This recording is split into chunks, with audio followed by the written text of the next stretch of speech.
Good afternoon. Welcome to my talk. So I'm Daniel Nikpayuk. The outline to my talk, there's 6 parts.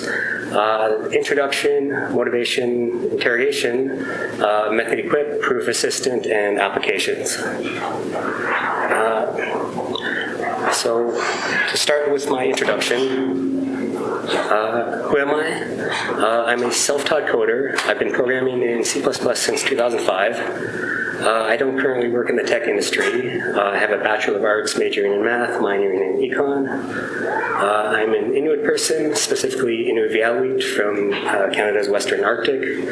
I'm devoted to the continued renewal of my people's language and culture. So why C++? It is a life goal of mine to build a programming language for multimedia production. I hope to offer said language as an option for telling and retelling my people's stories, traditional and new. Such a language will generally require systems level performance, so C++ is a good fit for writing its first compiler. Okay, so my motivation for this talk. This talk was inspired by the talk I gave last year at this conference. It's titled C++ is a Metacompiler.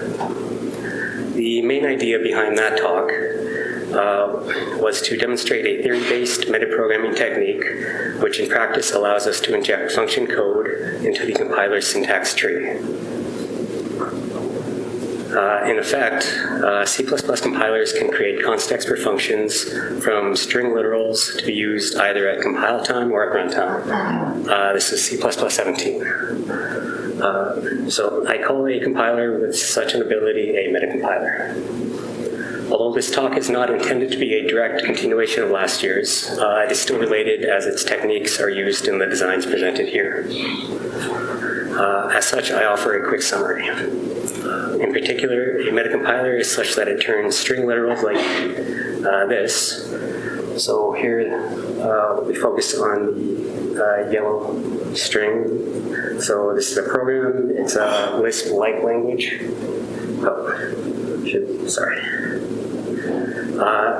We have another example. This is a different language. It is a assembly-like language. So we take those, we turn them into a metassembly that looks like this. So I have enumerations here, but otherwise it's really all just numbers, just a big array of numbers, which we then give to continuation passing machines that look like this. I won't explain that here because that was last year's talk. There's a lot going on, which finally turns into constexpr functions. So in any case, the underlying motivation for last year's talk, as well as my ongoing project, is to create compile time tools to build and translate arbitrary DSLs into constexpr functions. As for this year's talk, it's about writing code beyond the limitations of constexpr 17 through 23. 2 limitations notably being a lack of heap allocation, as well as a general lack of available data structures. This talk is about the ability to create arbitrary compile time data structures under these constraints. Okay, so next section, interrogation. So why interrogate? When I hear the word interrogation, I think of TV shows with detectives in rooms where they question people. Here we interrogate the purpose of this talk in this conference room, so we're all detectives now. The first question to ask would be, why universal data structure for compile time use? Why this title? The next questions to ask are, what makes a data structure universal? What is compile time really? And why make a universal data structure specifically for compile time use? So first we ask, what makes a data structure universal? A simple answer, a universal structure, data structure is universal if it can simulate all possible data structures. In this case, and although there might still be alternative approaches one can take, the solution I'm presenting here is that of a type system. That is a mathematical type system with pairs, disjoint unions, lists, among other types. I choose this design because such type systems are well understood, theoretically sound, and have been known to successfully simulate all known varieties of structured data. Okay, so following this, we ask, what is compile time really? We ask this question because the designs in this talk require a more refined understanding of compile time than what many C++ programmers might be used to. So first, we require a refined notion of time. We ask, what is a timescape and what is a time scope? The short answer, when observing the lifespan of a program, a timescape allows us to decompose said lifespan into time scopes. As for specific time scopes, in words, they are summarized as runtime, compile time, meta runtime, and meta compile time. There's some text here which I'll skip over. In graphical terms, they are summarized as this. So you have a program lifespan. You can decompose it into compile time as well as runtime, but then compile time could be decomposed into meta compile time and meta runtime. Okay, so returning back to our initial interrogation, we finally ask, why make a universal data structure specifically for compile time use? The simple answer, non-transient constexpr allocation. The not so simple answer, non-transient constexpr allocation with this paper. Okay, so I have a story. I was working on my compile time project, and I kept running into the same problem. The compiler, GCC as well as Clang, kept telling me I couldn't return constexpr data structures. Excuse me. Is this better? Okay, I apologize. Thank you. Okay, so I was working on my, sorry, I got lost. The compiler kept telling me I couldn't return constexpr data structures from a function if those data structures had member values that were pointers. For example, so this is a very naive in-place vector, and it's not even like standard because there's no heap allocation whatsoever. It's just compile time only. It has an array, fixed length, but then to keep track of its length, it just has a variable called terminal, which is a pointer, and it initializes here. So if you create a function, make an in-place vector that returns one of these vectors, and then you try to call that function and save the value as a constexpr value, you'll get this error. I believe Clang gives a better message. Its pointer to sub-object is not a constant expression. So after much trial and error, I realized I had no solution. I eventually came to the conclusion the best way forward was to work around the problem itself by designing a library of compile time containers that didn't have member pointers. I asked around and confirmed it. It is a known problem. In particular, Hannah Duskova told me to look up the term non-transient constexpr allocation. And Barry Revin's blog titled "What's So Hard About Constexpr Allocation" explains it well.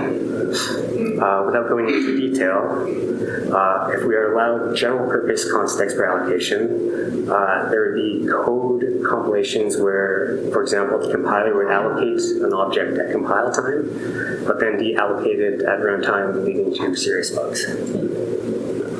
To prevent this, constexpr allocation is currently restricted, disallowing pointers, as mentioned earlier. So to answer our interrogative question then, we are making a universal data structure specifically for compile time use, in large part to work around the constexpr allocation problem and to provide a library of general purpose containers to help us solve more complex problems we may encounter at compile time. Okay, good so far. What is method equip? It's a paradigm. The intuition is this. You start with a given data structure and temporarily equip it with additional class methods. You can then talk about data objects of that class using relevant perspectives restricted to local scopes of interest. So, for example, what if we started with a vector and wanted to temporarily equip it with specialized versions of its push value? So some vector and push a value. There are situations where we want to use the built-in push, but other times we might want to push to a vector only if the value or object is unique within the vector already. So if we also want to keep the original name, we would call this contextual thinking or context switching. So that's the intuition. But for our purposes, we choose method equip as a way to solve our constexpr allocation problem. The very idea of modularizing out most of a container's content to local scopes means we can also factor out the use of member pointers to those contexts. This is our way around constexpr allocations. So how do we achieve this sort of paradigm in C++? To start, by re-implementing containers such as array and vector. I know generally that's not done, but for compile time use specifically, it's not a terrible thing, is my claim. But, okay, so we do so because the standard versions do not naturally support method equip. In particular, we give the container definitions a specific method. Be this in its simplest form. So it's just named equip. It takes the this pointer of the container it's part of. We pass that to a facade type, which I'll explain shortly. And then that facade type gets passed to a lens type, which I'll also explain soon enough. Okay, so another way of saying this is we use a template parameter so as to defer our construction, but when we do construct, we inherit. I use the word lens because we are equipping our memory model with methods, but those methods are themselves bound within a lens class. This paradigm actually has two specific versions of equip, the second one being needed to handle constness. It's pretty much the same thing, except there's a static cast of this pointer to a const version. Okay, so as for lens classes, they hold related methods together, but they also have to refer to data within our memory models of interest. For performance reasons, this suggests shallow copies or pointers. This is how we avoid constexpr allocation in practice by instantiating these lenses within local scopes only. As objects, they'll be destroyed when their lifetimes end, and there will be no need to return them directly from functions. To summarize method equip as a graphic, so we start with a memory model. It has no pointers, so it's compile time compatible, and it has a method equip. So we build a facade on top of that, which has a pointer to the model, and we create lenses that inherit that facade. So we haven't discussed facades. In that case, before we do that, let's go through the relationships of this paradigm in more detail, starting with the model. So the overly simplified C memory model is not only a very big array, it's a contiguous array. If we take C-style arrays as our foundation, and if we want to maintain a certain consistency with C++ code, I'm willing to say there are three relevant memory models.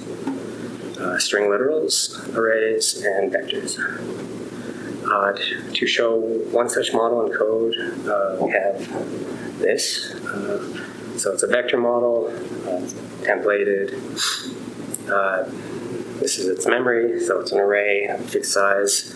And we have the terminal name again to represent its length or size, except this time it's not a pointer, it's just an int.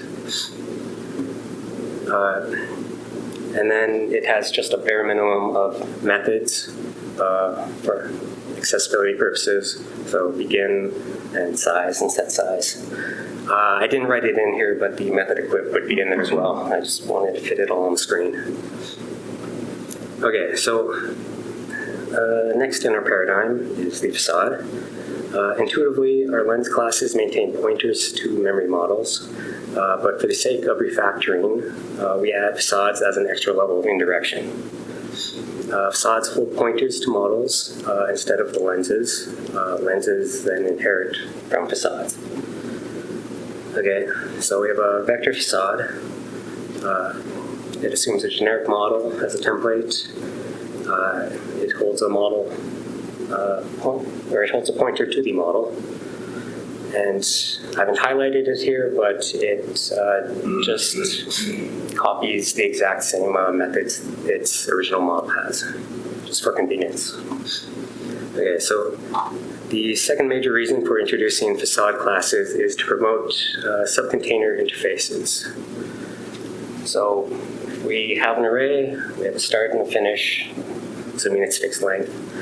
Then we can have subarrays, so sub-start, sub-finish. That's a convenient way to conceptualize a lot of problems. So we define an integral sub-facade. So it's pretty similar to what we had before, except here we saw the pointer to the model, but now we have just two int variables keeping track of the sub-integral endpoints. And then its begin method is adjusted. It takes the model's begin and then shifts over to its endpoint, or initial endpoint. Okay, so the final relationship in our paradigm comes from the lens classes. To complete our implementation tool set, I need to introduce another paradigm called disjoint single inheritance. As the number of lens classes grow, we will want to refactor. Mitigating such complexity is the purpose of disjoint single inheritance. The idea is that any given lens definition starts with a facade from which it inherits. There will be many lenses which are semi-related and can thus be refactored, but in doing so, we want such factored classes to be reusable. So in theory, we could also make use of multiple inheritance, but that brings in new complexities. I won't get into it, but I decided against it for my project. As for single inheritance, inheritance itself introduces potential new problems, notably name collisions. So this is the meaning behind disjoint single inheritance. Whatever classes we bind together through a chain of single inheritances, it's required that they each have disjoint method names. As for how we implement this paradigm, we use inheritance as our natural composition mechanism. The exception to this is aliases, as far as I know, they don't inherit directly. Currently, my approach is to redeclare all aliases in each inherited class. So it's an example. So it's a string literal sublens disjoint inheritance. So it inherits generically, and that makes it composable. And then it has its own methods, which have to have their own names, or, well, anything you compose it with, they can't share the same names. And then otherwise, its methods are assume the underlying base has particular methods to define it. Okay, so Once we have enough of these disjoint lens classes, we compose them together to build our complete ones. So, like in practice, this can be short-formed, but I just wanted to display everything. So I have all these separate disjoint lenses, and I compose them together, and so I can customize pretty quickly, or prototype at least. Okay, so that was method equip. So on to the proof assistant. So we now have some potent and expressive compile time paradigms available to us. These structures they afford are a good fit to solve many computational problems, but our goal is to build a universal structure so we can solve any problem. The universal structure I've chosen to build is a proof assistant. It is also known as a theorem prover.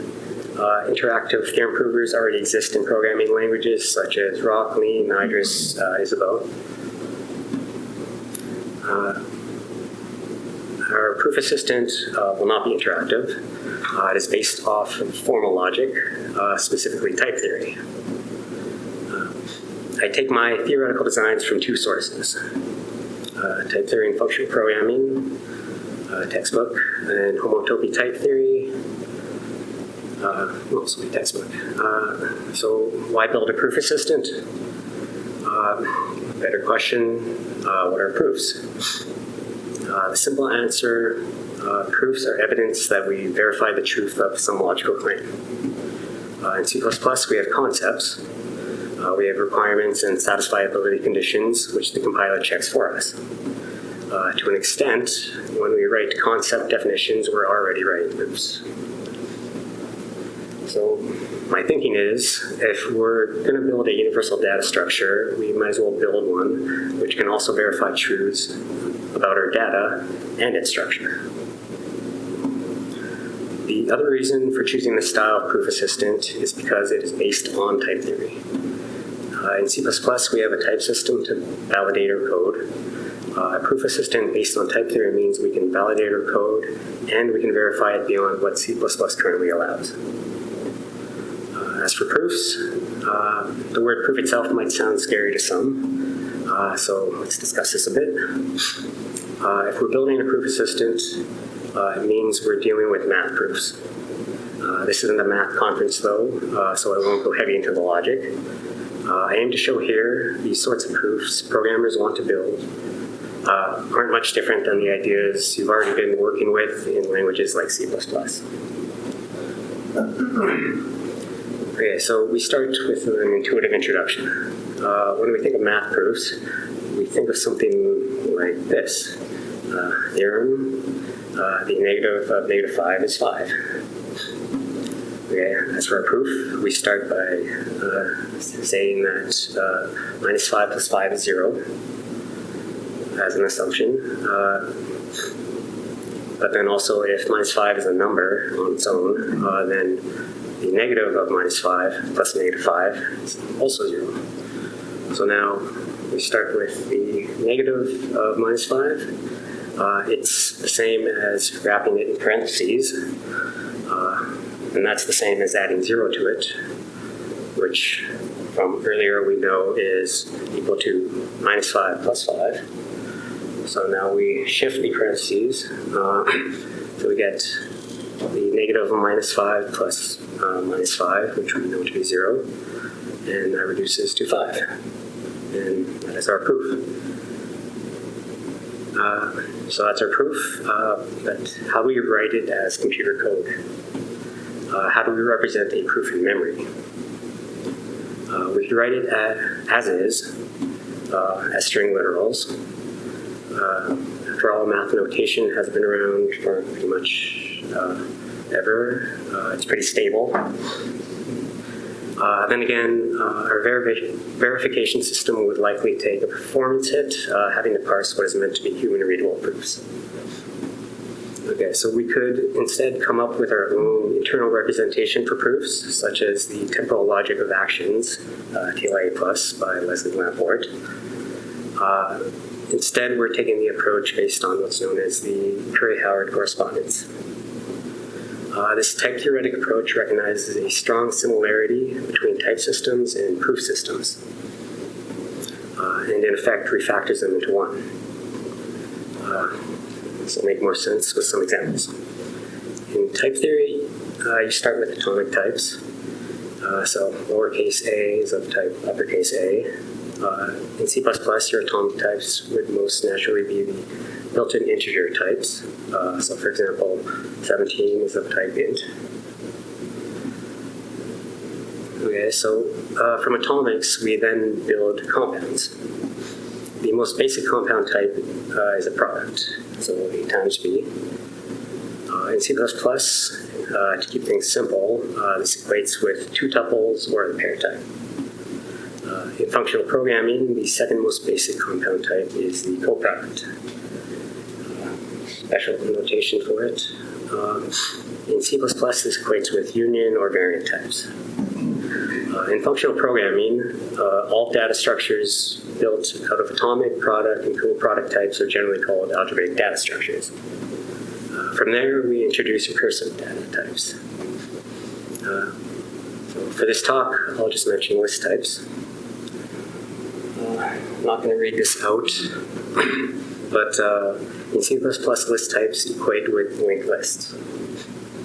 Okay, so if we have algebraic and recursive types, along with common atomics such as Boolean and Unicode characters, we theoretically have enough to solve many computational problems in the world of programming. So I could go more into the subtleties of type theory, but what about proofs? What's the similarity with types? In math, we have theorems, lemmas, corollaries, propositions, and predicates. So let's keep things simple and call them all claims. So let's say we have a claim, claim A. If we can verify the claim, we have a proof for it. So P is a proof of claim A. What if we have two claims, each with its own proof? So P of claim A and Q of claim B. In logic, we have operators such as AND as well as OR. Can we connect our two claims into a new one? So claim C, by definition, is claim A and claim B. If so, how do we represent the proof of this new claim? So the intuitive answer is to say, if claim A is true and has a proof, and if claim B is true and has a proof, then the proof of their conjunction is just the two proofs bound together. A natural way to bind these proofs is with a pair. So the idea here is that you have a proof P and a proof Q, and they're bound in a pair, and this pair itself of them is itself a proof of this conjugate claim. So it's similar with the OR operator, but there's a twist. Proof of the disjunction, claim A or claim B, only requires a single proof of either claim A or of claim B. Keep in mind that both claims could have proofs, but for us, we're only interested in knowing that at least one exists. So the thing is, we still need to represent this proof in computer memory, which means we have to make explicit the proof we're using. So we have here P as a proof of claim A or claim B. So here we run into a problem. We've attached a proof to this compound claim, but it's unclear which subclaim it comes from. Does this matter? Sometimes yes, sometimes no. But to keep our design simple, it's best just to wrap our proof with where it came from. So we again have the proof P, but now we're saying it comes from proof of claim A. Okay, so how is this similar to type theory? This coincides with the coproduct type. Let's say we want a variant of the type, so C++ conferences with 2025 conferences as types. In this case, an object of this type is CppNorth. What if we want to know which type this value belongs to? It is an object of both subtypes, so it's ambiguous. For record-keeping purposes, then, our coproduct type graphs its values as well. So here we have the CppNorth value, but we're making it clear that it comes from the C++ conferences type. There is one more logical connective to discuss. Claim A implies claim B. How do we represent a proof of the implication? We start with a proof of the initial claim, and we map it to a proof of the terminal claim. So here, proof P maps to proof Q. Well, what if our initial claim has more than one proof? So we have claim A, and let's say we have proof 1, proof 2, so on and so on. We want our proof of implication to be as neutral as possible. We do this by showing that any proof of the initial claim gets mapped to a proof of the terminal claim. This is to say, an implication claim equates with a function type, and a proof of that claim equates with a function itself. So functions are proofs. The thing to note about all of this is that for each claim A format we introduce, it tends to correspond with a type and a value from type theory. What about the list type then? Lists are recursive, but otherwise they're defined in terms of products and co-products. There is a corresponding proof format, but it doesn't have any deep meaning in stock. As for the Curry-Howard correspondence, it works both ways. Types and their values can be used to represent claims and their proofs, but claims and their proofs can inspire new types as well. In logic, we can make predicate claims such as, for all x of type A, our claim holds for B of x. This predicate is known as a universal quantifier. How do we represent a proof such as this? And what is the corresponding type? In this case, we need separate proofs for each value x. This is more pseudo notation, but basically our proof is a function. In this instance, our function is a bit different than the one we encountered with implication. So here logic inspires type theory. The type corresponding to this predicate claim is called a dependent function type, the value being a dependent function. So if you think of it like this, you have a function of x, its input type is A, and its output type is B at x. So that is, we have a function, but with a twist. To evaluate this function, we first take the input x and use it to determine the output type B at x. Once we have that information, we can plug it back into the function again and evaluate it the way you do normal functions. As for the predicate claim, our notation might appear a bit different, but the proof is in fact a dependent function. We start with the input x of type A, use it to resolve the output claim B at x, and then we map the proof value x to a proof of claim B at x. And we do this for each x. If at all you're thinking this is abstract, not practical, I will add that this sort of type shows up in C++ as well. The simplest example is the array type. Std array, if we're holding the type as an int and varying it through the numerical, or the length. Function for this type then is an array constructor. For each input variable n, we construct the array type first. So it goes from an int to the std array. Once we have that type resolved, we then use that input n to initialize a value. So the other logical predicate worth mentioning is the existential quantifier.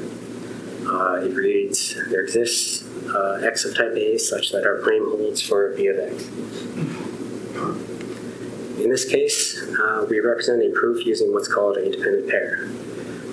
So we have a pair. The first element is x. The second is a proof based on x. And this dependent pair value ends up being a proof of the existential claim. Okay, so to summarize that, this is to say we only need to demonstrate a single value of x type A and a single proof p at x satisfying b at x to represent a proof of the larger predicate claim. So the type corresponding to this style of claim is called a dependent pair type. When we're done, generally speaking, that's largely what we need to know about Curry-Howard type systems to continue with our proof assistant. So we're nearly ready for some applications, but first I thought I'd summarize a major difference with regular C++ programming. So in practice, our logical claims are generally comparisons such as equality. So it says that A and B are both of type C, and that we have a proof P of this claim that A equals B. To put this another way, this expression, A equals B, is a type, not a true or false statement like you're used to in C++. It's a subtle difference. The idea is we can view this type as true when it is inhabited, which is to say it is true if it has a proof. So finally, a note about proof assistance more generally. I've covered most of the introductory ideas here, but there are a few subtleties I haven't, notably the definition of logical negation, which happens to be a function type. And although I leave it to the audience here, I will say that this definition of negation leads to different understandings of the law of excluded middle, as well as ideas of proof by contradiction. Okay, so applications. Actually, sorry, does anyone have any questions? The main application here is to implement a proof assistant, which is meant to be our universal data structure. We implement it using the method equip paradigm, along with continuant machines, both applied to compile time and place vectors. In my library, I call such proof assistant classes concords. These concord classes hold types and claims, but are ultimately meant to hold values and proofs. Creating such values is generally a three-step process. Declare the type, declare the value, and define the value. So declaring the type is relatively simple. I apologize for the small size. I wanted to fit it all on the screen. So I'm declaring Concord type alias and a Boolean lens alias. Then I define a Concord of that previously stated type. And I use that with its method equip to create a Boolean lens. And then finally I use that Boolean lens to declare a type.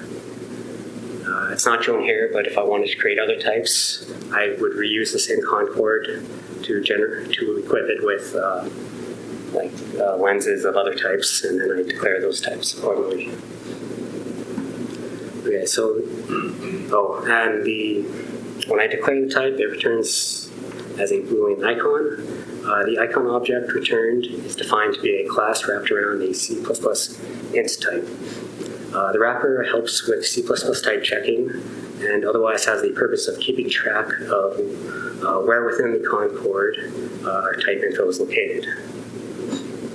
Compound types are pretty much the same, except they also take icon objects as input. With that said, functions are a special case on their own. The internal representation of functions within this type system are defined using continuant machine assembly. That's the assembly I showed at the beginning. So it's like this. the earlier version I showed, each instruction had, it was size 8, but that was from last year. I've managed to reduce it down to 4. Rather than coders defining such functions directly, I've added to this type system a lambda expression, domain-specific language, as a way of constructing functions from scratch. Here when I say lambda, I'm not referring to C++ lambdas, but rather the lambda calculus. I won't go into the theory, but the code for function construction looks something like this. And again, I apologize for the small size. I just wanted to fit it all onto the screen.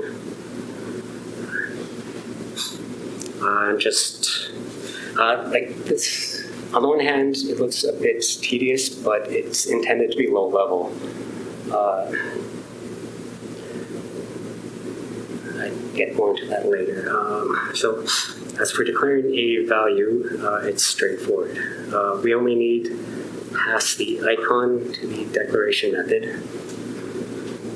So if you have a Boolean lens, you can call the declare value, you pass it the Boolean icon you created earlier, and it returns a Boolean sign.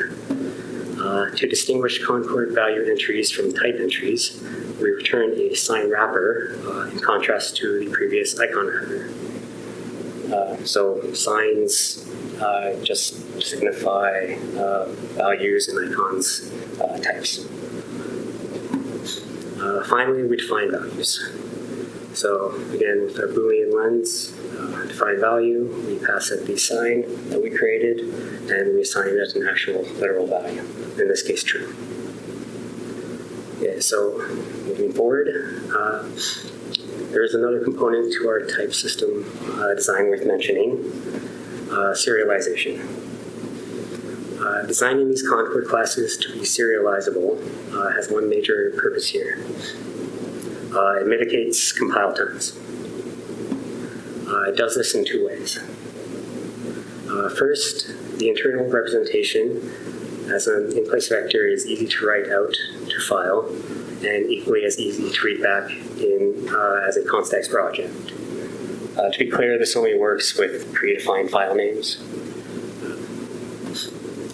This means we can, in effect, save our compile time work. Like if you build a really complex Concord with like complicated proofs and types, rather than having to rebuild every time, you can save it and then restore it next time you recompile. As for the second mitigation, the internal representation as an in-place vector is naturally interoperable with continuant machines, meaning Concord values can also be defined using constexpr functions. This lightens the Concord memory load by not having to store intermediate computational values as we build up other values in our system. The most notable examples are lists. If you want to build like just a range of numbers in a list, I mean, do you want to build every single number in it, or do you want to pass that to a function that does it internally and then just stores like some final value? Okay, so I wish I could give greater detail here, but that is currently it for our proof assistant. Proof values are introduced in the same way, except taunt proofs are created using specific built-in methods. As for real-world applications, such proof assistant, C++ safety, among other things. So for example, we can define at metacompile time a Concord object which holds a handful of constant values, as well as an inventory of functions. Because we define these because we define these at metacompile time, once constructed, the Concord object becomes a proper compile time object, meaning the continuant assembly representing functions internally are also compile time objects at this point, which can be translated into C++ constexpr functions using the metacompiler paradigm introduced at the beginning. We then reference and use these compile time concords within the definitions of regular templated C++ classes. In a general sense, This much alone is already quite familiar or similar to the object-oriented programming paradigm, where we define classes to have constant member values as well as an inventory of methods. The difference is we can write specifications about our C++ classes and formally prove them. I didn't mention it at the time, but the existential quantifier is generally how you write specifications. In the abstract anyway. So this even goes beyond what C++ concepts are capable of verifying. In time, if I might be so bold, we could even rewrite parts of a C++ compiler itself, proving we've met its specification requirements. So that is the end. Thank you.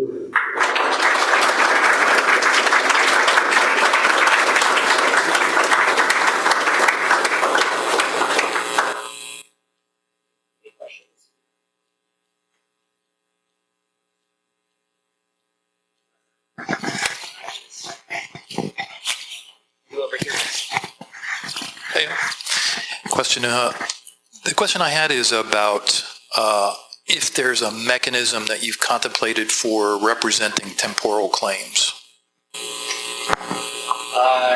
No, I'm not there yet. All this is very recent. My whole larger design that I mentioned in my last year's talk is that I'm making this self-hosting, so I'm circling around rebuilding better versions of itself, and I just haven't gotten to developers. That's at least a year away from me. All right. Well, the concept is already bigger than my brain can hold immediately after lunch, but I really appreciate it and look forward to playing with it. Thank you. Thanks for the talk. I think I'm a bit out of my depth here. But going back to an earlier point, I had a question sort of on the internal pointer, which was preventing you from using constexpr. Could you not use indices instead of pointers sort of universally as a replacement? That's generally what I'm doing. Okay, thanks.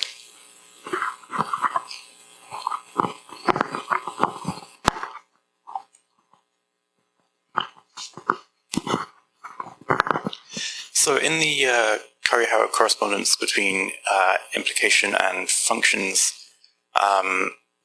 in general, you need the functions to be total functions. Is that something you deal with in this system? Well, in the long run, I want some of my applications to be